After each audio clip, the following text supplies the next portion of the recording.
Lève-moi, Seigneur, que je me parfois sur le plateau du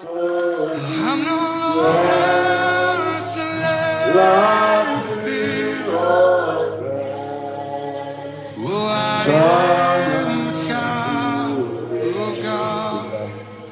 la pluie oh lève-moi. Dis-le avec foi, avec conviction, que tu te tiennes sur les plateaux du ciel. Parfois sur le plateau du ciel, la pluie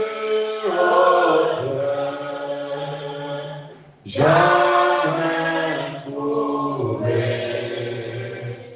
Laisse-moi, Seigneur.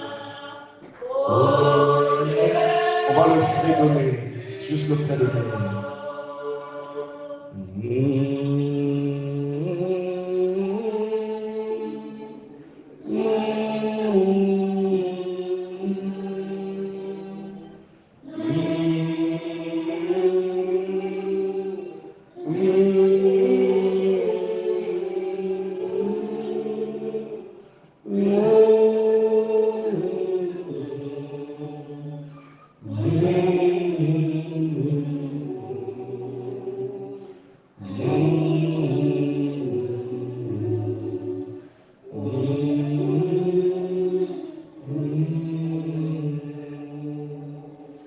Glorieux et merveilleux Père Céleste, le temps est arrivé pour nous d'entrer dans la parole.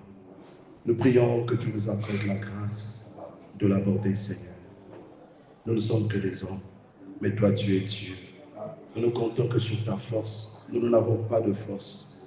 Mets-moi simplement du chemin et utilise-moi comme un instrument que, ô Dieu de gloire, tu agiteras de côté et d'autre pour la bénédiction et le salut de ce peuple, Seigneur. Que tout ce qui est de l'homme se taise, mais que la divinité parle, Seigneur. Merci pour ta grâce. Quand tu le béniras ce soir, nous ne manquerons pas de te dire merci.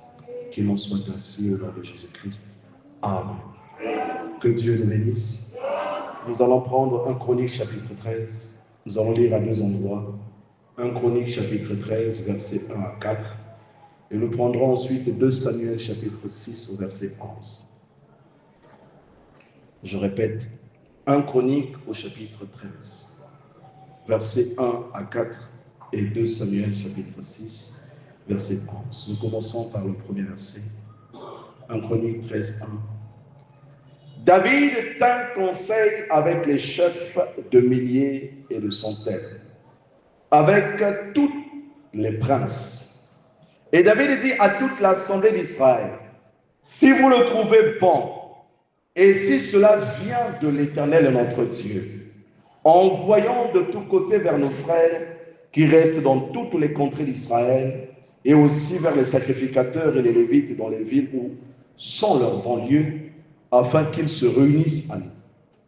Et ramenons auprès de nous l'arche de notre Dieu, car nous ne nous en sommes pas occupés du temps de Saül. Toute l'assemblée décida de faire ainsi, car la chose parut convenable à tout le peuple. 2 Samuel 6, verset 11. L'arche de l'Éternel resta 3 mois dans la maison d'Obed-Édom, de Gath. Et l'Éternel bénit Obed-Édom et toute sa maison. Amen. On peut s'asseoir. Encore une fois, que Dieu nous bénisse tous. Alors ce soir, nous allons, par la grâce du Seigneur, aborder un petit sujet. J'espère que cela fera du bien à chacun. Que nous intitulons « La maison d'Obed-Édom ». Amen. Et comme vous pouvez le constater, cela a été tiré de 2 Samuel chapitre 6 au verset 11. C'est de là où nous avons tiré notre sujet. Donc, je répète pour ceux qui n'ont pas saisi, la maison d'Obed-Édom. Voilà le titre de notre petit récit de ce soir. Nous parlons de ce soir sur le sujet de la maison d'Obed-Édom. Amen.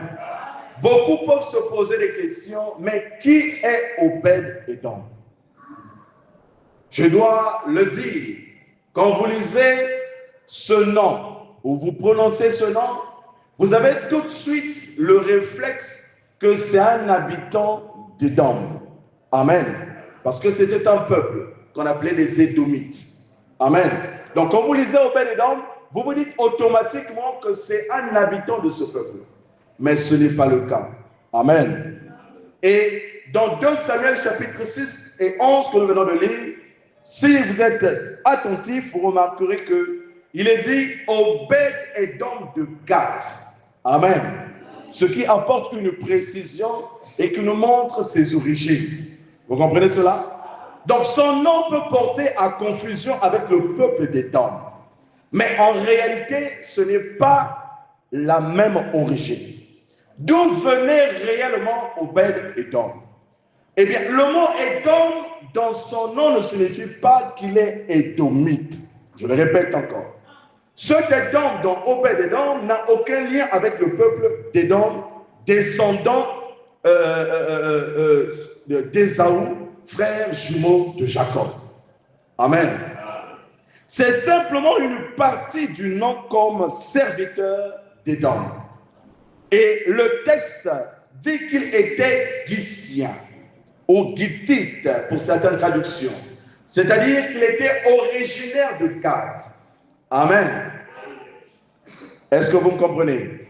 Mais attention, il existait deux possibilités en abordant ce mot-là.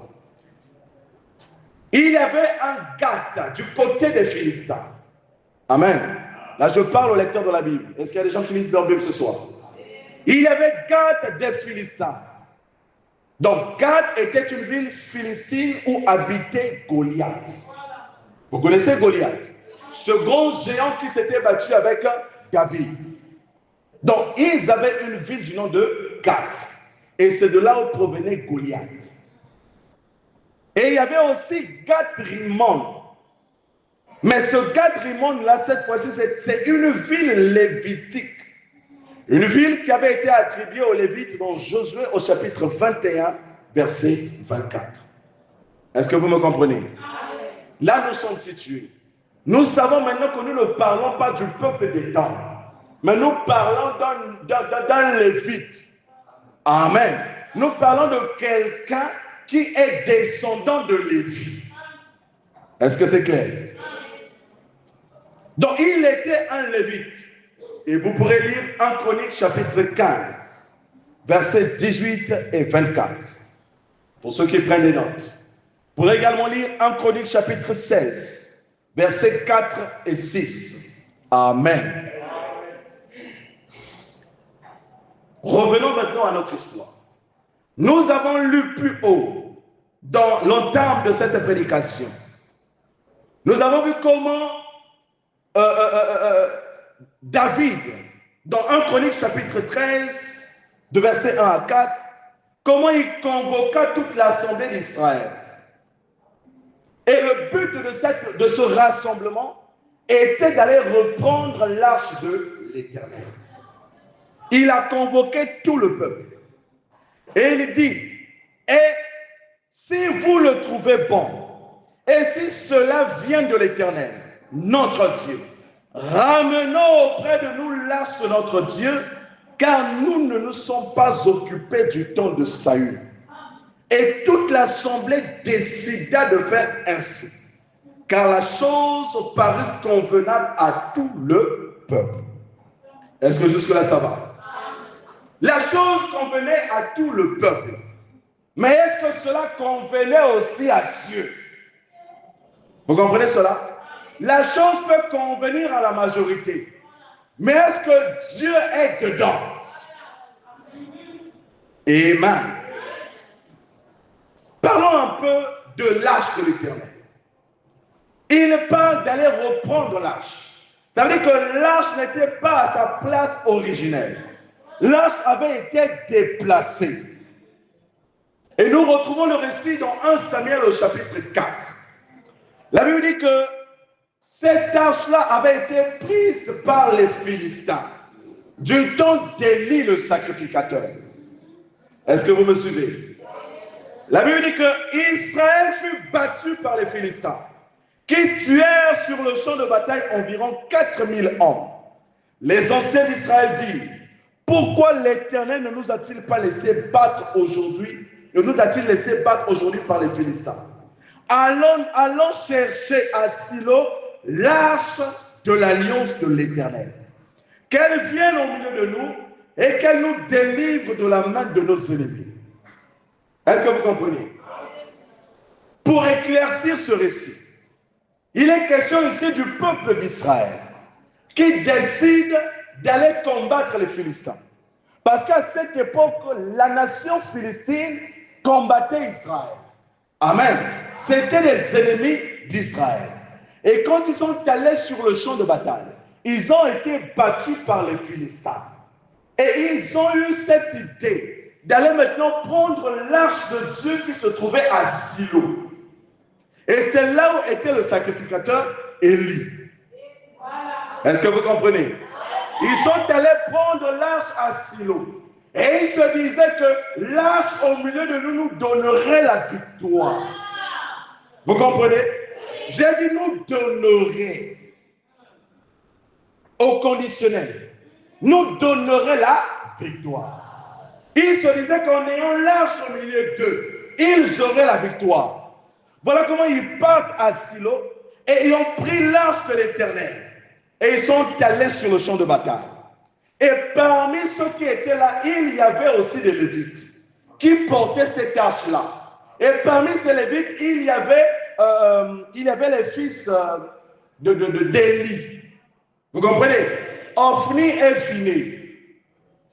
Est-ce que quelqu'un me suit? Ils sont allés sur le champ de bataille, croyant remporter la victoire parce qu'ils avaient l'arche de Dieu avec eux. Mais ils avaient oublié une chose. La Bible dit que lorsqu'ils ont pris cette arche-là et qu'ils sont arrivés sur le champ de bataille avec l'arche de l'alliance de l'Éternel, tout Israël poussa de grands cris et la terre fut ébranlée. Les Philistins ont entendu les cris. Ils ont dit, mais quel est ce peuple? Ils étaient tout excités parce qu'ils savaient que l'arche était là. Et l'arche était le signe de la présence de Dieu parmi le peuple. Amen. Ils ont commencé à crier. Les Philistins ont eu peur. Ils ont dit, oh, mais quel est ce peuple-là? Ils ont essayé de prendre des informations, ils se sont rendus compte qu'ils avaient l'arche de Dieu dans le camp. Amen. Et ils ont commencé à avoir peur entre eux. Ils disent, mais est-ce qu'on peut vaincre ces dieux-là? Parce que c'était des païens. Ils ne croyaient pas en un seul Dieu. Ils croyaient en plusieurs dieux. Il dit, mais ce sont ces dieux-là qui ont frappé les Égyptiens. Et les voilà qui sont sur le champ de bataille, ils vont aussi nous frapper.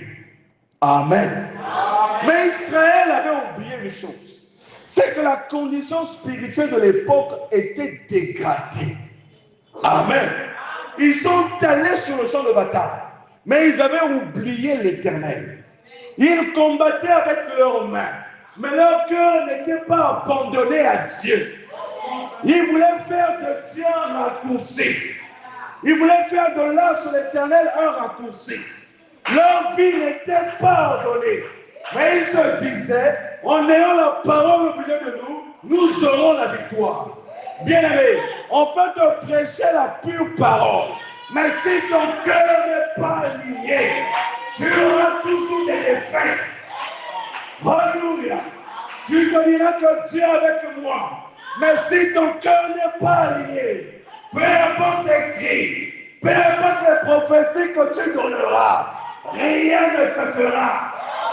Parce que ton cœur est éloigné à l'Éternel. Est-ce que quelqu'un peut me donner la main? Gloire à Dieu. Et le prophète déclare, dans toutes choses, prêché le 24 novembre 62 au paragraphe 38. Et Esaïe leur a révélé et a dit, Dieu a dit qu'il détourne sa face de vos prières. Vous avez votre forme rituelle. Quoi que cela soit la vérité, vous faites ce qu'il vous a ordonné. Mais vous ne le faites pas avec sincérité. Amen. Et vous hurlez jour et nuit. Et le peuple avec l'âge, il hurlait. Il poussait les cris de joie. Mais ils avaient oublié que leur cœur était éloigné de Dieu. Amen. Dieu voyait ce qu'il y avait dans le cœur. Est-ce que vous comprenez? Vous hurlez jour et nuit. Mais Dieu a dit, votre sacrifice est une puanteur devant moi. Et je ne l'agréerai plus. Quand vos cœurs sont éloignés de Dieu, vos prières deviennent une abomination. Amen. C'est ce que dit la parole. Amen. Et si vous priez dans de telles conditions, je détournerai de vous ma face. Quand on vient devant Dieu, on doit avoir des cœurs assainis, des cœurs nettoyés. La Bible ne dit-elle pas que si tu veux offrir ton offrande à l'Éternel, et si dans ta conscience, tu sais que ton frère a quelque chose contre toi, dépose d'abord ton offrande, va réparer avec ton frère et reviens donner ton offrande à Dieu. Dieu n'est pas un homme que vous pouvez manipuler. Dieu respecte les principes de sa parole. Le peuple n'avait que la forme, mais le fond, il n'en avait pas. Les Philistins ont dit, on va risquer ce peuple. Si on va mourir, mais on va risquer quand même. Et ils l'ont fait. Et quand ils l'ont fait, ils ont vaincu Israël. Mais pourquoi Dieu leur a infligé une défaite? Mais c'est parce que le cœur du peuple n'était pas en règle. Vous ne pouvez pas aller livrer une bataille et vous n'êtes pas en règle. Vous déclarez déjà votre défaite. Amen. Parce que votre conscience vous condamne déjà. Amen. Et dans le choix d'une épouse, prêché le 29 avril 65, paragraphe 190, il est dit, si vous dites que vous avez le Saint-Esprit et que vous ne vous conformez pas à la parole, c'est un esprit qui est sur vous. Est-ce que quelqu'un peut me dire Amen?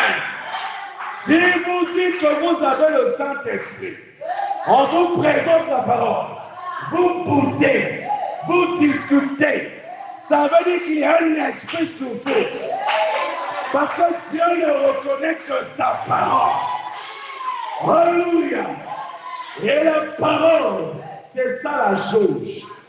C'est ça qui fera qui vous indiquera si vous êtes sur la ligne ou pas. Amen. La parole est notre boussole. Si vous dites que vous avez le Saint-Esprit, on vous présente la parole, vous boudez. Ça veut dire que vous avez un mauvais esprit sur vous. Parce que la parole reconnaîtra la parole. Dieu a mis en vous une profondeur. Et quand vous écoutez la profondeur de la parole, vous reconnaîtrez l'identité de Dieu. Amen. Et donc les Philistins eurent peur. Mais finalement, ils ont vaincu Israël.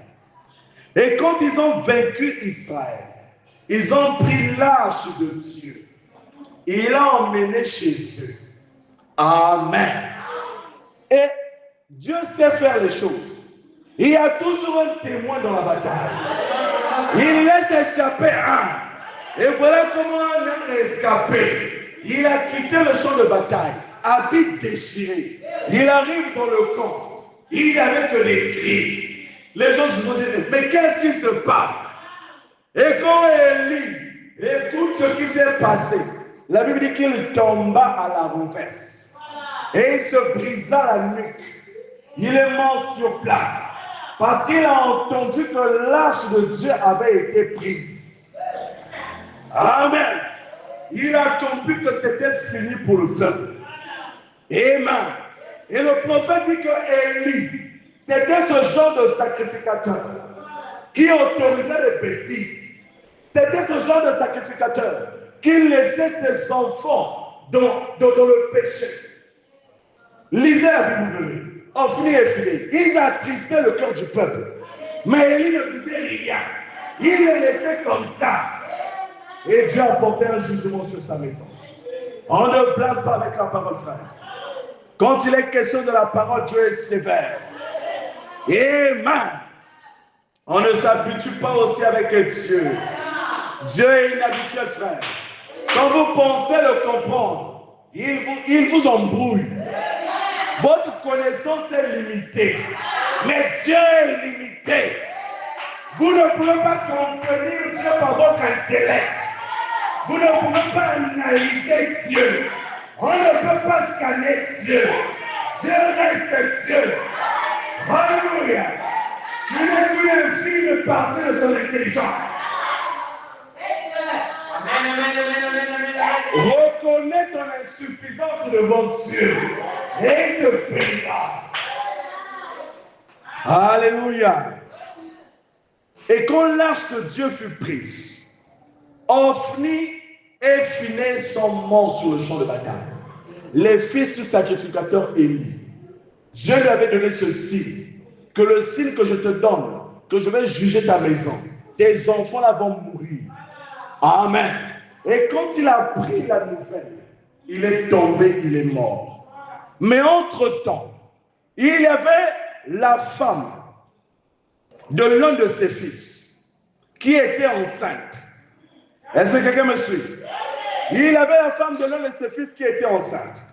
Quand elle a appris la nouvelle que l'arche de Dieu avait été prise, lorsqu'elle a appris la nouvelle que son beau-père est mort sur place, elle a accouché.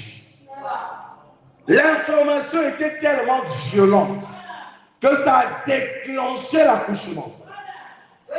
Sur place, elle a accouché. Et il s'est dit que c'est fini. Et les gens sont venus lui dire, oh, mais ce n'est pas fini, tu es encore en vie. Tu viens de donner naissance à un fils. Est-ce que quelqu'un me suit? Tu viens de donner naissance à un fils. Mais elle ne prêtait pas attention à ça. Elle savait qu'il y avait plus important que le peuple avait perdu. Amen. Et elle dit, elle donna le nom à cet enfant Ichabod, comme pour dire que la gloire est bannie d'Israël.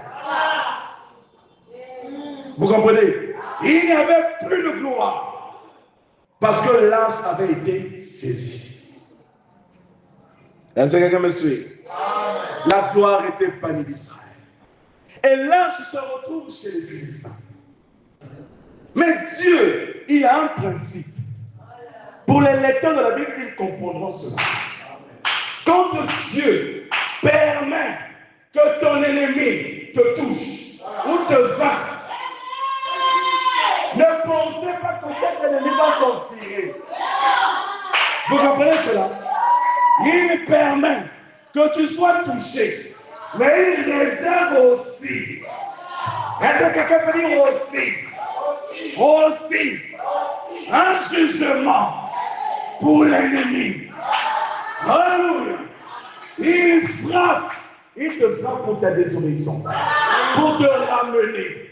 Mais il prépare aussi un jugement pour celui qui t'a battu. Amen. Est-ce que quelqu'un me suit?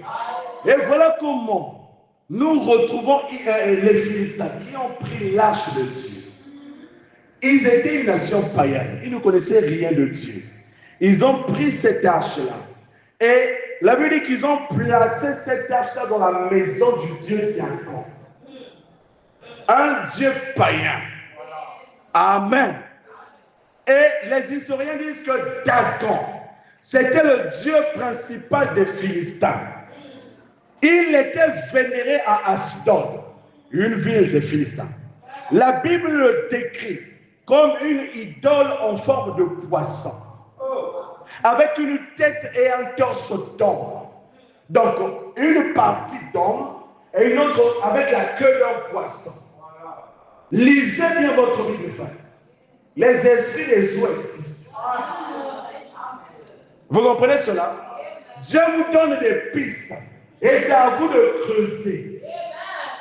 Il avait la tête d'un homme, mais la queue d'un poisson. Et d'autres sources le lient à la fertilité, à la récolte dans les panthéons cananéens, où il était considéré comme le père de Baal. Vous connaissez le dieu Baal? C'était aussi une divinité païenne. La Bible dit que le lendemain, les Asdodiens qui s'étaient levés de bon matin, ils trouvèrent Dagon, leur dieu. Amen. Étendu face contre terre.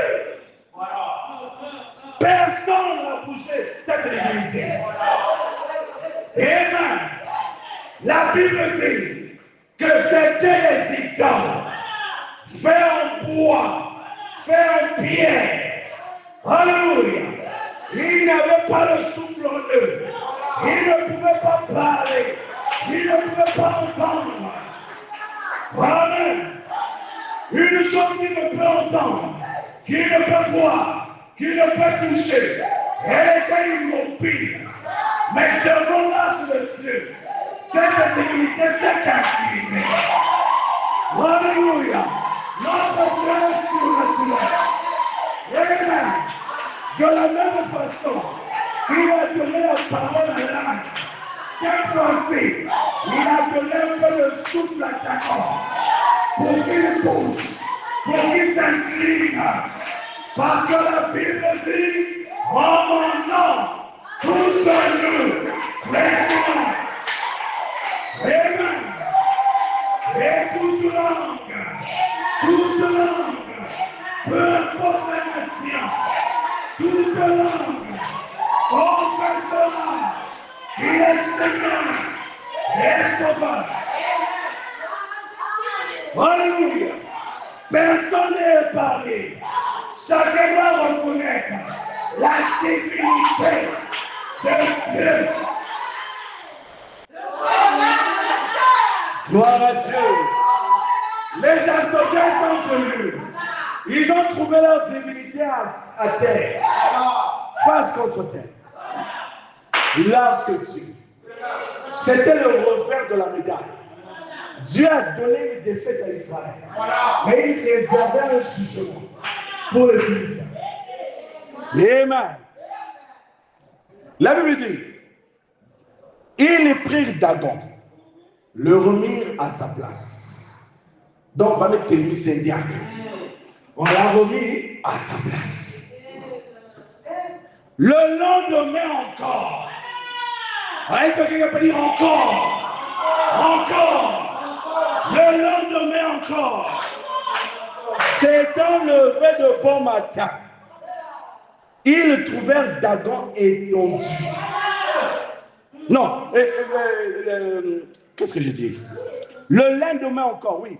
S'étant levé de bon matin, ils trouvèrent Dagon étendu, la face contre terre, devant l'arche de Dieu. Même position. Quoi tu peines que Bandiambi? Il paraît que vous, c'est vous. Amen. La personne est là. On ne défend pas Dieu. Notre Dieu se défend. Tout seul. Il n'y avait pas un sacrificateur là. Il n'y avait pas un roi là. Mais l'arche seul défendait l'honneur de la parole. Dans le camp de l'ennemi. Amen. La Bible dit, la tête de Dagon et ses deux mains étaient abattues sur le sol. Dieu a dit, vu que c'est incliné deux fois, vous ne comprenez toujours pas. Je vais maintenant retirer les mains. Et je retire la tête. Pour que vous compreniez que c'est surnaturel. Amen. Ses deux mains étaient abattues sur le seuil et il ne restait que le tronc. Donc le tronc c'est ça, non? Il ne restait que le tronc. Notre Dieu, le Dieu de paradoxe. La main de l'Éternel s'apaisantit sur les Asdodiens et il mit la désolation parmi eux. Il les frappa d'hémorroïdes. Ah! Zamzab, douleur hémorroïde. La maison se bat bien. Je vais les frapper d'hémorroïdes. Amen. Tout le peuple, les hommes, frappés d'hémorroïdes. Amour qui pour moi, nous n'avons compris. C'est Dieu à l'œuvre. Amen. Voyons qu'il en était ainsi. Les gens d'Asdod disent, l'arche du Dieu d'Israël ne restera pas chez nous. Amen. On doit vous chasser. Amen. Ils ont essayé de vous retenir. Ça ne marche pas. Ils ont essayé de vous emprisonner. Ça ne marche pas.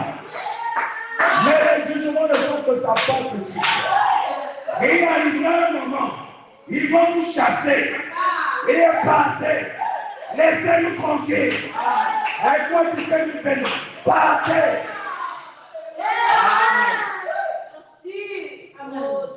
Est-ce que quelqu'un peut dire Amen? Ah, tu sers un Dieu merveilleux, frère. Sois heureux de servir un tel Dieu. Car il apaisantit sa main sur nous. Et sur Dagon, notre Dieu. Donc, elle est leur Dieu. Et le peuple frappé. Ah, Dagon, madame la chance. C'est madame Moudou. Hémorroïde aussi. Dame la bella hémorroïde. Ah, c'est compliqué. Une divinité. Une divinité. Souvent l'hémorroïde. Ah, ça veut plus ça. Notre Dieu est capable. Oh, reconnaissez les bienfaits de Dieu, frère. Alors, une réunion s'est convoquée. Et ils firent chercher et assemblèrent auprès de tous les Philistins. On a alarmé tout le monde. Et dit, que ferons-nous de l'arche de Dieu d'Israël? Les princes répondirent, que l'on transporte à Gath l'arche du Dieu d'Israël. Et l'on y transporta l'arche du Dieu d'Israël. Donc, ils ont enlevé cette arche de la ville d'Asdod et les ont emmenés où? Dans une autre ville à Gath. Et j'ai dit tout à l'heure qu'il y avait Gath des Philistins, non? Et Gath, ville des Lévites. Là, vous comprenez mieux. Mais après qu'elle lui était transportée, la main de l'Éternel fut sur la ville. Donc, on déplace l'arche. Et là où l'arche a été déplacée, Dieu frappe encore. Il y eut une très grande consternation. Il frappa les gens de la ville depuis le petit jusqu'au grand. Et il y eut une éruption d'hémorroïdes. C'est-à-dire qu'à Asdod, c'était juste l'hémorroïde. Mais là-bas, à Gath, c'était une éruption d'hémorroïdes. Dieu a accéléré le processus. Il dit que vous ne comprenez pas. On ne blague pas avec moi. Amen. Alors il envoyait l'arche de Dieu à Écran. Donc il y a eu de ville en ville. D'Asdod à Gath. De Gath à Écran. Remarquez ce qui se passe aussi à Écran. Lorsque l'arche de Dieu entra dans Écran, les Écroniens poussèrent des cris en disant, on a transporté chez nous l'arche du Dieu d'Israël pour nous faire mourir, nous et notre peuple. Ils ont compris que nous on va s'enfuir. Ah aussi, on veut la paix. Vous comprenez? Et ils firent chercher et assembler tous les princes des Philistins. Et ils dirent, renvoyez l'arche du Dieu d'Israël, qu'elle retourne en son lieu et qu'elle ne nous fasse pas mourir, nous et notre peuple. Car il y avait dans toute la ville une terreur mortelle. Une terreur mortelle dans toute la ville. Rien que par la présence de l'arche dans la ville. Boum. Et peut-être que c'est la façon. une terreur mortelle. Les gens qui ne mouraient pas, parce qu'il y avait des morts, maintenant ceux qui ne mouraient pas étaient frappés d'hémorroïdes. Personne n'est épargné. Et des cris de la ville montaient jusqu'au ciel. Et les Philistins appelèrent les prêtres et les devins.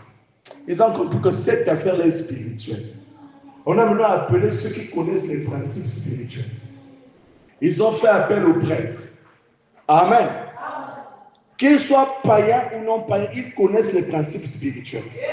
Vous comprenez cela? Et les prêtres sont arrivés. Et il dit, que ferons-nous de l'arche de l'Éternel? Fais-nous connaître de quelle manière nous devons la renvoyer en son lieu. Il répondit, si vous renvoyez l'arche du Dieu d'Israël, ne la renvoyez point à vide, mais faites à Dieu un sacrifice de culpabilité. Alors vous guérirez et vous saurez pourquoi sa main ne s'est pas retirée de dessus vous. Un sacrifice de culpabilité. Amen. Et c'est ce qu'ils ont fait. Mais ils ont quand même pris l'arche, ils ont changé encore l'arche de lieu. La Bible dit que l'Éternel frappa les gens de Beth-Shemesh. Lorsqu'ils regardèrent l'arche de l'Éternel, ils regardaient, ils ont été frappés. Seulement, qui m'a fait? Il a frappé. Amen. Et la Bible dit qu'il frappa 50 000, 70 hommes parmi le peuple. Et le peuple fut dans la désolation parce que l'Éternel avait frappé d'une grande plaie.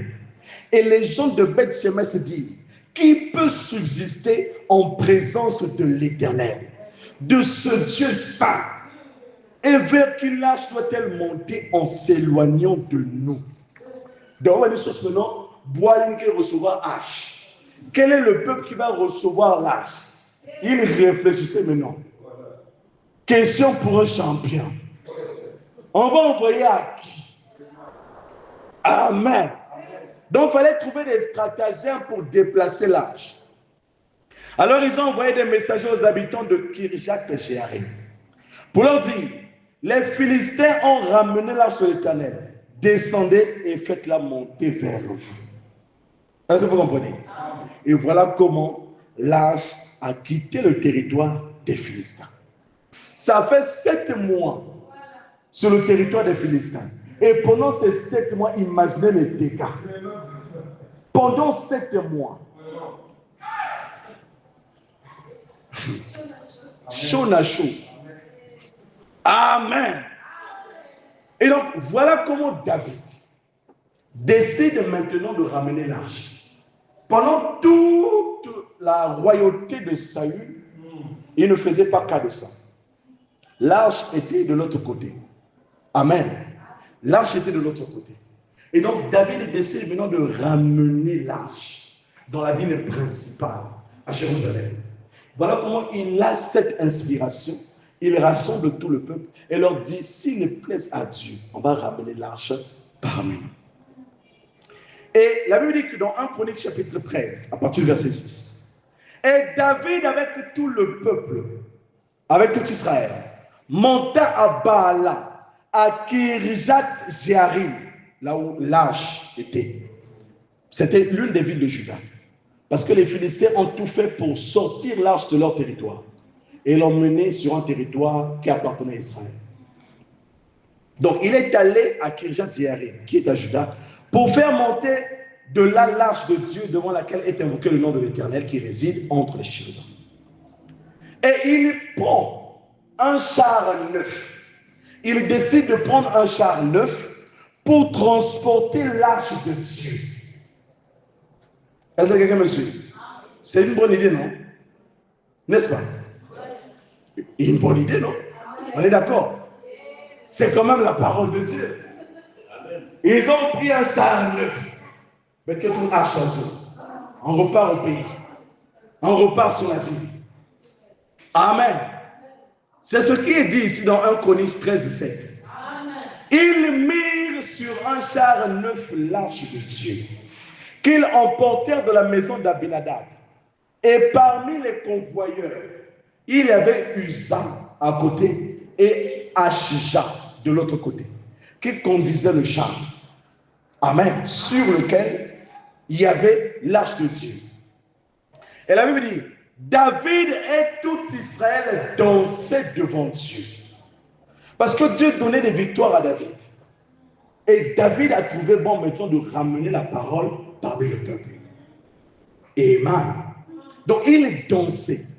Il poussait des cris de joie de toute leur force en chantant et en jouant des harpes, des luttes, des tambourins, des cymbales et des trompettes. Ils étaient contents. Mais il y avait une chose qui ne marchait pas. Le prophète dit, c'est bon d'avoir un prophète dans la brochure. Essayez de rendre un service à Dieu sans que ce soit la volonté de Dieu. Prêché le 27 novembre 65. Cette brochure est prêchée plusieurs fois. Paragraphe 214. Il est dit, David avait toute l'émotion qu'avait le vrai réveil. Remarquez bien, il criait, il hurlait, il dansait, il recevait vraiment quelque chose de cette onction. Oh que oui, c'était tout comme un vrai réveil. Mais vous remarquez que Dieu n'y était pas. Dieu n'y était pas. Il avait un prophète juste là dans le pays qu'il aurait dû connaître. David aurait dû savoir ça. Parce que la Bible dit que Dieu ne peut rien faire sans avoir révélé premièrement ses secrets à ses serviteurs, les prophètes. Et dans le corps, il y avait un prophète. Et son nom, c'était Nathan. Il était un prophète de Dieu. David a reçu son inspiration. Mais le canal était mauvais. Vous comprenez? L'inspiration était bonne. Vous comprenez cela? Mais l'agissement de David n'était pas correct. Il aurait dû aller consulter Nathan, lui faire connaître ce que Dieu disait à propos de ça. Amen. Mais il est allé avec tout le peuple. Il commençait à chanter. Il commençait à danser. Faites attention. Quand vous avancez, assurez-vous que Dieu est toujours là. Qu'il est toujours à vos côtés. Ce n'est pas parce qu'il y a des cris de joie au milieu de vous. Ce n'est pas parce qu'il y a des danses au milieu de vous que Dieu est forcément là. Parfois, il n'est pas là. Et David a essayé de rendre un service en dehors de la volonté de Dieu. Il avait sauté le prophète. Vous comprenez? Et il était en train de danser, de danser, de danser. Et il s'est passé quelque chose. Pendant que les bœufs étaient en train de transporter l'arche, il avait dit qu'ils ont fait un faux pas. Et l'arche de Dieu a penché. Et quand l'arche a penché, le pauvre Ussa, il s'est dit, ah, je vais aider pour ramener l'arche. Et quand il essaie de toucher, Dieu le tue sur place.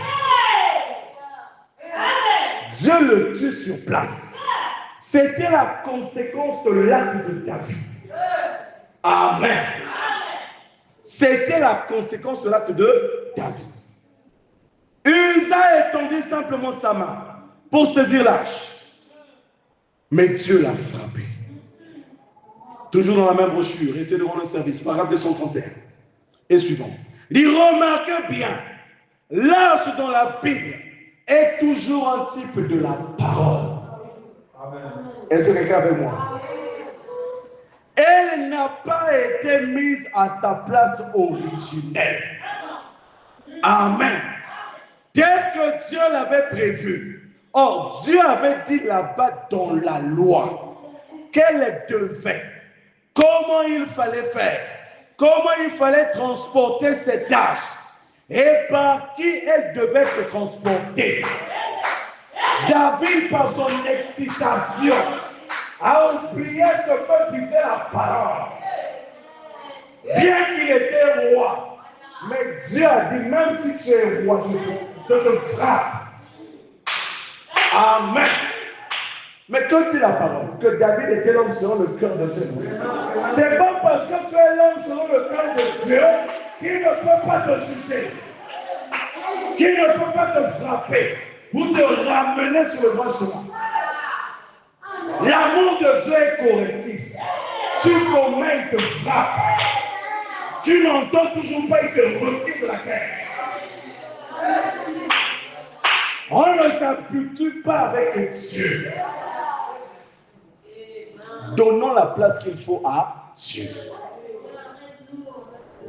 Un pauvre homme est mort à cause de l'excitation de David. Et il a oublié qu'il y avait un prophète. Il fait encore pire. Il connaissait la loi. Parce que la Bible dit que quand un roi accédait au trône, il devait avoir une copie de la loi. Vous comprenez? Parce qu'il devait rendre parfois des jugements. Il devait connaître ce que Dieu disait dans sa loi. Donc il n'était pas ignorant de la loi. Il dit, mais toi, roi, tu commets un tel acte. Il faudrait que tu sois l'exemple de quelqu'un. Dieu ne fait exception de personne. Que tu sois PDG, que tu sois pasteur, que tu sois diacre, peu importe. Que tu soutiennes comme tu veux. Mais quand tu déconnes, il te frappe. Amen. Tel est notre Dieu. Un Dieu équilibré. Il ne se laisse pas conduire par ses émotions. Il est juste dans sa sentence. Amen. Et le prophète déclare, peu importe le degré de votre onction, il vous faut vous mettre à la place que Dieu a prévue. Peu importe le degré de ton onction, reste à ta place. Ne t'amuse pas à prendre la place de l'autre. Le roi Osias en a payé frère. Il est mort de lèpre. Il était là. Dieu l'a abandonné. Il était roi, mais il a voulu prendre la place d'un sacrificateur. Les sacrificateurs sont venus lui dire, mais roi, ce n'est pas ta place. Laisse. Il n'a pas voulu l'écouter. Il dit, c'est moi le roi.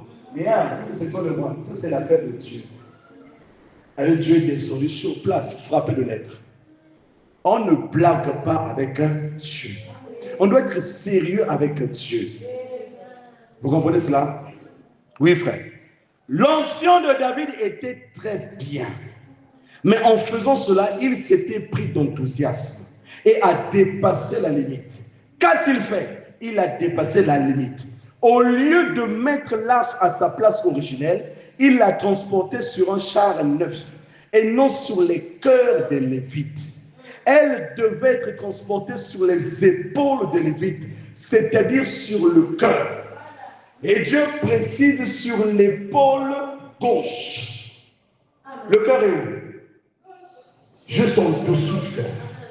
Donc l'arche devait être transportée sur l'épaule des Lévites. Vous comprenez? Mais lui, il a inversé les priorités. Et Dieu l'a frappé pour ça. Et la parole n'est pas dans la tête. Elle est dans le cœur. Satan a choisi la tête. Dieu a choisi le cœur.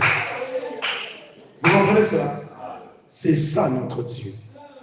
C'était sur les épaules de ces ministres. Ces ministres étaient des Lévites. Il l'a posé sur leurs épaules gauche et portait l'arche comme ça, parce qu'elle était au-dessus de leur cœur. Ils avaient le fardeau de la parole sur leur cœur. Donc ils portaient l'arche, qui est le type de la parole, sur leur épaule gauche. Ils en sentaient le poids. Notre Dieu. Oh, il est merveilleux. Amen. Maintenant, quel est ce passage qui disait aux Lévites de leur porter sur l'épaule? Allons dans la parole. Deutéronome 10, verset 8.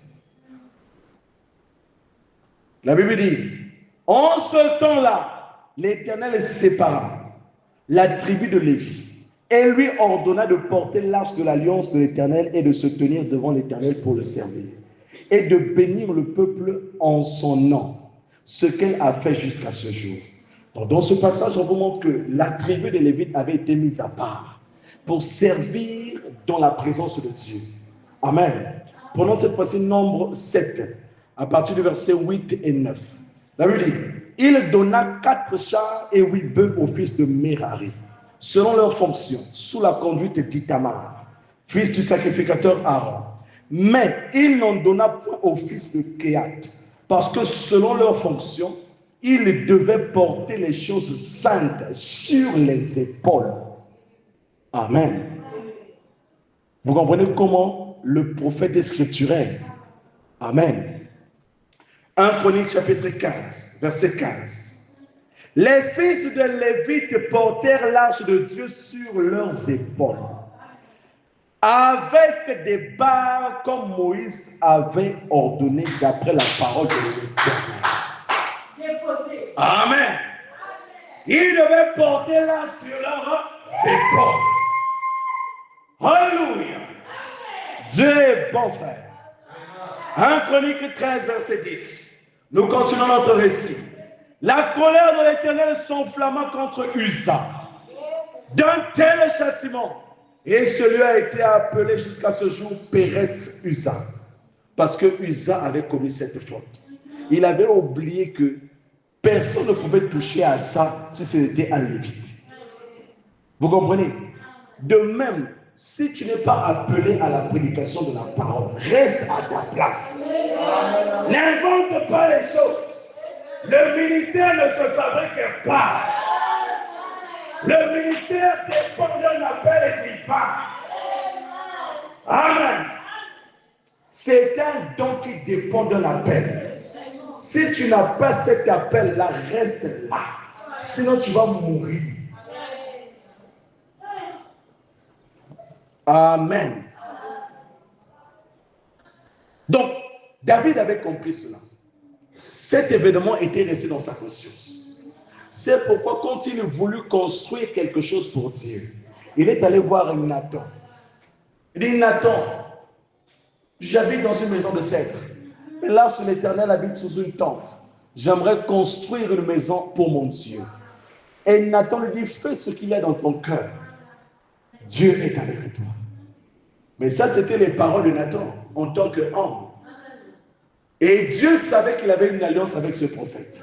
Il est descendu le soir pour dire à Nathan, hé, attention, va dire à mon fils que ce n'est pas lui qui construirait ce temple. Mais c'est ton fils après lui qui construirait ma maison. Et Nathan s'est levé le bon matin. Il est allé voir le roi. Ainsi dit l'Éternel. Ce n'est pas toi qui construiras ce temple, mais c'est ton fils Salomon après.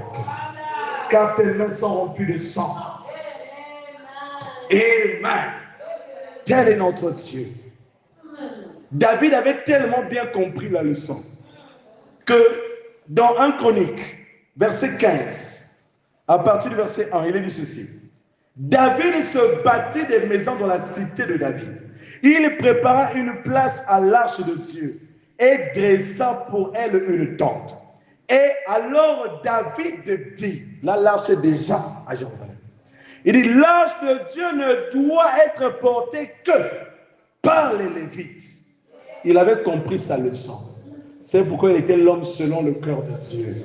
Il savait comment réparer. Il savait comment reconnaître son tort. Il corrigeait et il avançait. Et Dieu aimait ça en David.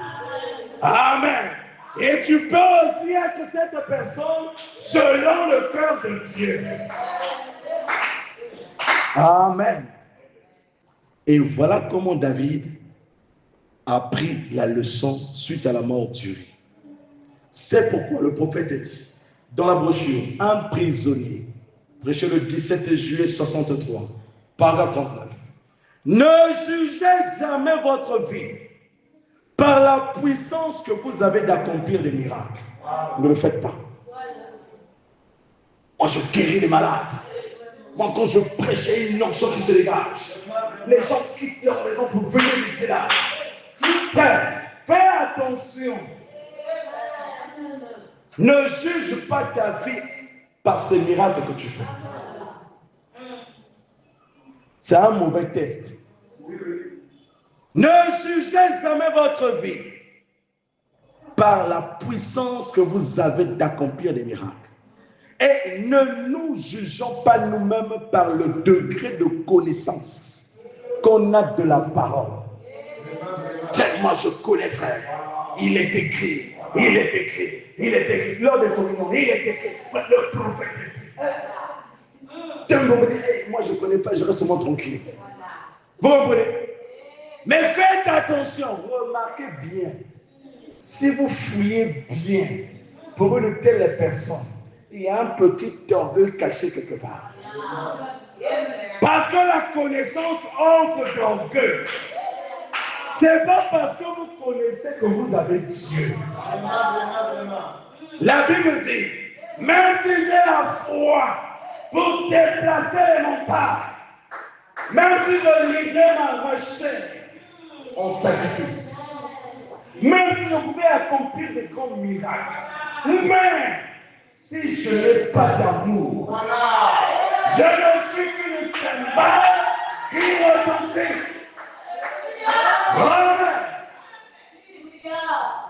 Ne jugeons pas notre vie par ces choses-là. C'est bien tout ça. Nous avons besoin de ça. Quand on voit ça, on est content. On sait que Dieu agit, gloire à Dieu. Mais ne juge pas ta vie sur ça. Dieu t'a donné un don merveilleux. Bénis Dieu pour ça. Prie Dieu de te donner constamment l'humilité. Hein? Parce que cet orgueil-là peut venir par des félicitations des uns et des autres. On te félicite tellement que la tête est devenue. Et tu oublies ce que la parole a dit. Et te voilà prendre l'arche de Dieu, le mettre sur un char neuf. Tu vas causer un mort. Tu vas encore tuer un usage. Est-ce que quelqu'un me comprend? Oui, frère. Mais jugez-vous toujours.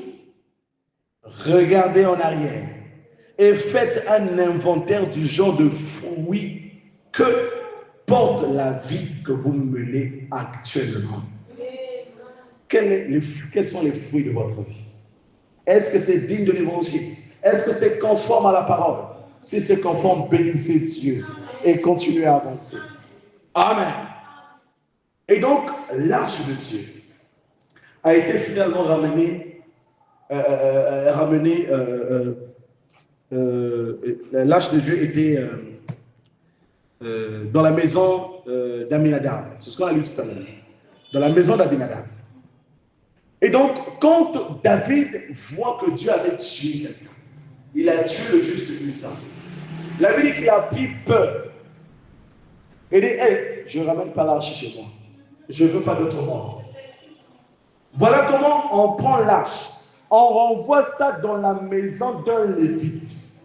Et ce lévite-là s'appelait Obed Edom. C'est pourquoi nous parlons de la maison d'Obed Edom. Est-ce que vous êtes arrivés? Donc, Obed Edom reçoit l'arche favorablement dans sa maison. Ça veut dire que David eut peur de Dieu en ce jour-là. Il avait compris que même s'il était roi, il ne pouvait pas faire tout ce qu'il voulait. Il avait la crainte dans son cœur. Et on a renvoyé l'arche dans la maison d'Obed-Edom. Il avait dit que David ne retira pas l'arche chez lui, dans la cité de David. Il l'a fait conduire dans la maison d'Obed-Edom de Gath. Nous atterrissons. L'arche de Dieu resta 3 mois dans la maison d'Obed-Edom, dans sa maison. Et l'Éternel bénit la maison d'Obed-Edom et tout ce qui lui appartenait.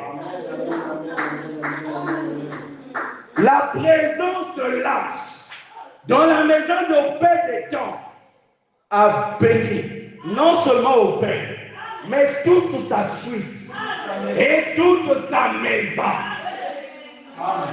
Si par grâce tu te retrouvais ce jour-là dans la maison d'Obed-Edom, tu recevais aussi la bénédiction. Amen. Et Obed-Edom n'était pas n'importe quel lévite. Il était consacré à Dieu. Et nous avons vu que cette tâche-là était autrefois à Silo. Mais on a vu les effets que cela avait fait à Silo. Et les effets que cela a produit dans la maison d'Obed, 3 mois seulement, 3 mois, a changé la situation d'Obed-Édom. A changé sa situation. Dieu bénit Obed-Édom. Là où d'autres avaient peur, il ouvrit sa maison à la présence de Dieu. Il avait compris le secret. Il ne suffit pas seulement de recevoir la parole, mais aussi d'avoir des dispositions de cœur favorables. Vous recevez l'arche en vous, mais vous vous assurez aussi d'avoir un cœur favorable pour vivre cette parole. Amen. Une maison ordonnée et bien rangée, d'après les principes de la parole. Dieu a aimé ça et Dieu a béni la maison d'Obed-Édom. Sa maison était rangée, sa maison était ordonnée, à tel point qu'il a béni Obed. Il a béni sa maison, il a béni ses affaires. Et nous avions dit que l'arche, c'est le type de la parole. L'arche, c'est le type de Christ. Est-ce que quelqu'un me suit? Et le prophète dit, on n'a pas besoin d'une grande maison pour se faire un foyer. Non, mon frère, on n'a pas besoin d'une grande maison. Même si elle est petite. Amen. Mais ce qui fera de cette maison un véritable foyer, c'est le caractère à l'intérieur qui fera de cette maison un véritable foyer. Le caractère chrétien qui règne là, dans nos maisons, quel est le caractère qui règne? Amen. Nous recevons la parole tous les jours à l'église. Nous rentrons à la maison avec ces tâches-là. Mais pourquoi nos maisons ne sont pas bénies? 3 mois suffit pour bénir la maison d'Obed. Mais toi, depuis quand as-tu cru? Pourquoi jusque-là tu n'es pas encore béni? La maison d'Obed était bénie. Il avait compris les principes de Dieu. Et lui, et ses enfants, et sa femme rangeaient à la parole. Quand c'est la prière en famille, tout le monde est là. Vous priez. Même les petits, apprenez-les à prier. Maison rangée. Et Dieu aimait ça. La gloire de Dieu descendait. Amen. La Bible dit, il n'y a pas une montagne sainte, mais c'est la présence de Dieu sur cette montagne qui fait que cette montagne soit sainte. Et donc, votre maison, pour qu'elle soit sainte, il faut que cette onction-là qui vous accompagne, Christ en vous. Amen. Qui va contaminer aussi la maison. Ce qui fait que si une personne est malade, venez même chez vous. Si elle avait beaucoup de problèmes, mais le fait de rester avec vous, elle se sent en paix, elle se sent tranquille, elle ne souffre plus, elle se sent tellement tranquille. Sa relation avec Dieu est améliorée. Parce qu'il y a une atmosphère qui règne dans la maison. C'est la maison d'Obed-Édom. La marche de Dieu est là. La présence de Dieu est là. L'onction de Dieu est là. Amen. Avaler la parole ne suffit pas, mais il faut la mettre en pratique. Vous comprenez? Nous disons Amen à la parole, c'est bien, mais il faut la mettre en pratique. Et quand nous la mettons en pratique, nous dégageons quelque chose. Cela influence notre environnement. Cela influence notre entourage. Amen. Oui, frère. Nous devons instruire notre maison. Nous devons ranger nos maisons. Si autrefois tu ne rassemblais pas ta maison en prière, dès ce soir, rassemble ta maison en prière. Dès ce soir, rassemble ta maison. Vous devez unir vos cœurs dans la présence de Dieu. Quand papa est béni, les enfants aussi seront bénis. La Bible dit que c'est comme lui qui tombe sur la tête d'Aaron, qui descend sur sa barre, sur ses vêtements. Alléluia. Ça part de la tête et ça descend. Si la tête est pourrie, le reste sera pourri. Amen, amen, amen, amen. Arranger la tête. Réparer la tête. La maison d'Obed-Édom. Il avait compris. C'était un Lévite. Et ceux qui le côtoyaient aussi étaient influencés par sa vie. Ils ont aussi été bénis. Ce qui fait que si tu es un chrétien affairé, tu es un chrétien qui craint l'Éternel, tous ceux qui vont s'approcher de toi auront la même nature que toi. Ils vont aussi craindre Dieu. Parce qu'il a dit que celui qui marche avec des sages finira par devenir sage. Amen. Le prophète dit, dans l'histoire de ma vie, prêché le 20 juillet 52, nous descendons.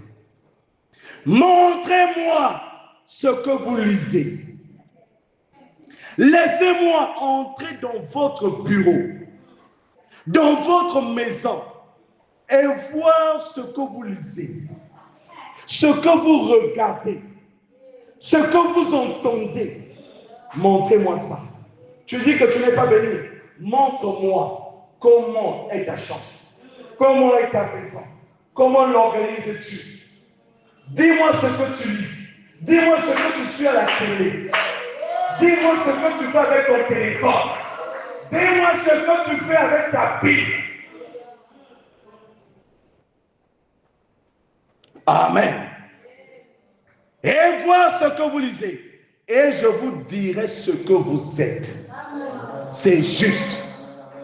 Gardez la Bible tout près de vos enfants. Lisez-la vous-même et soyez un exemple. Vous voulez que les autres changent, soyez un exemple. Vous voulez que les autres croient au Seigneur, croyez vous-même d'abord au Seigneur. Soyez un exemple et eux, ils vont suivre. Amen. Oui, frère. Les parents ont une grande responsabilité. Et l'arche était le symbole même de la bénédiction de la présence divine. Pendant 3 mois seulement, tout changea pour Obed-Édom. Comme Joseph était le type de la prospérité, partout où il passait, ces endroits fleurissaient.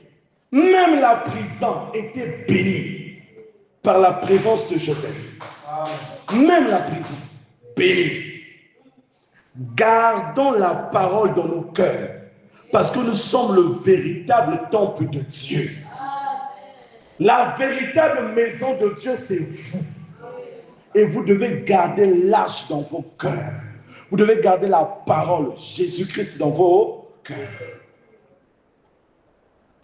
Et quand la maison a été bénie, les nouvelles ont été données partout, partout.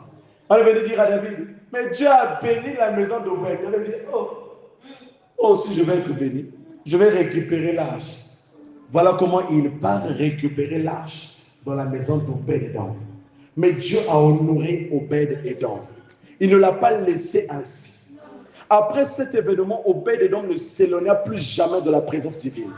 Il devint le gardien des portes du temple. Amen.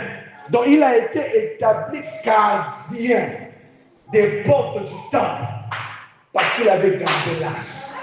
Gardons la parole. Gardez ce message pur. Gardez l'évangile pur. Ne laissez rien s'infiltrer. Et quand vous gardez ça, Dieu va vous bénir. Et la bénédiction a plusieurs facettes. Dieu peut vous bénir physiquement.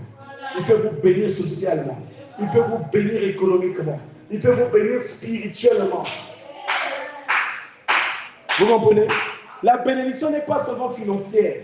Non, elle peut revêtir plusieurs formes. Dieu peut faire en sorte que tu ne tombes jamais malade. Jamais.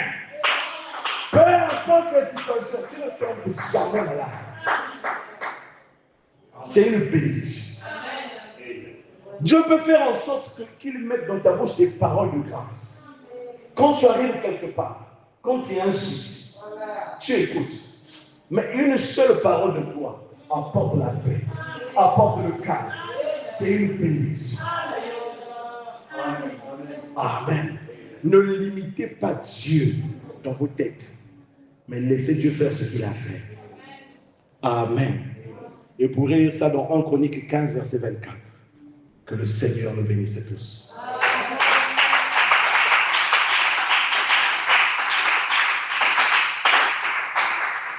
Alors on peut se lever.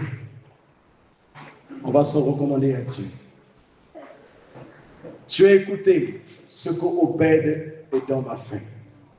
Un lévite, un homme de la même nature que toi, Un homme qui a compris les principes de Dieu, qui a pris le service de Dieu au sérieux. Il n'était pas léger, mais il a pris la parole au sérieux.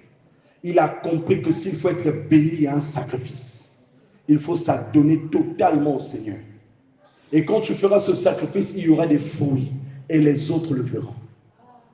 Alors si tu n'as pas encore vu ta maison être bénie, ta maison être fleurie, ta maison être imbibée de la présence de Dieu, frère, je sais ce que je dis parce que je le vis au quotidien. Ma maison est bénie. Je peux dire aujourd'hui que ma maison est semblable à celle d'Obed-Édom. Parce que tous ceux qui passent par là sont bénis. S'ils étaient maladifs, ils ne sont plus maladifs. S'ils n'avaient pas de travail, ils obtiennent du boulot.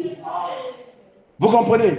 S'ils avaient des problèmes, ça devient des gens affermis par la présence qui règne dans la maison. Mais c'est un travail. Vous devez vous sacrifier. Tout le monde doit mettre la main à la pâte. Papa, maman et les enfants, tous doivent s'adonner à la tâche. Il a fallu qu'Obed-Édom invite Dieu dans sa maison. C'est le moment que tu invites Dieu dans ta maison. Honore sa présence. Laisse la présence de Dieu transformer ta maison. Mets de l'ordre. S'il y avait le désordre, reste attaché à sa présence. Par rapport à ce qui vient d'être dit. Et suivant ce que Dieu a dit dans ton cœur. Alors je vais t'inviter à élever ta voix et à prier le Seigneur.